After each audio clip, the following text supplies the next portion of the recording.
ಪತಿಯೇ ಮಡಿದೆಯಲ್ಲ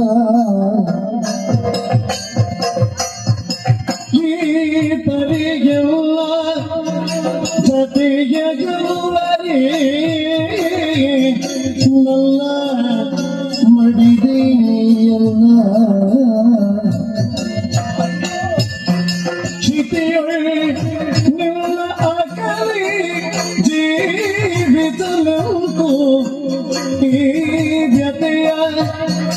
ಯಾರೊಡನೆ ಪತಿಗೆ ಮಡಿದೆಯಲ್ಲ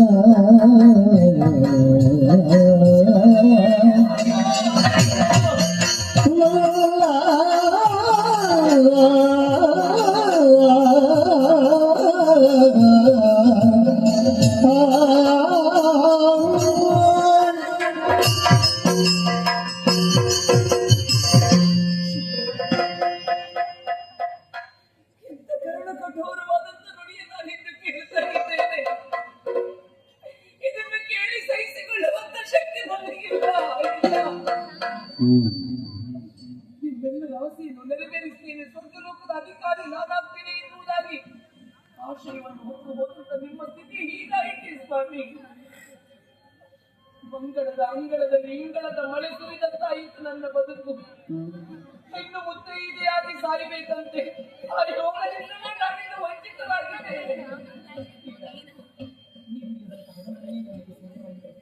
ನೀವಿಲ್ಲದಂತಹ ಈ ಪ್ರಪಂಚವೇ ನನಗೆ ಶೂನ್ಯ. ಇನ್ನು ಯಾವ ಸುಖಕ್ಕಾಗಿ, ಯಾರಿಗಾಗಿ, ಯಾವ ಸಾಧನೆಗಾಗಿ ನಾವು ಬದುಕಬೇಕು ಹೇಳಿ? ನನ್ನ ಹೃದಯ ಒಂದೇ ಒಂದು ಮಾರ್ಗದಲ್ಲಿ ನೀವೆಲ್ಲೋ ನಾನು ಅಲ್ಲಿ, ನಾನು ಸಾಯ್ತೇನೆ,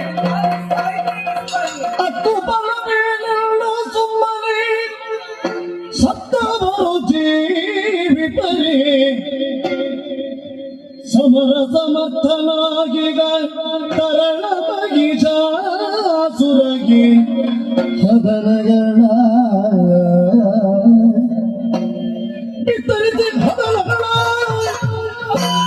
ಸುಮನ ಸಮರ್ಥವನ್ನು ಸದೆ ಬಡಿದು ನಾಗವನತ್ತಿಯಲ್ಲಿ ಹೊಸಗೀರನೆನು ತಲೆ ಕೆರೆದಳ ಮಗನ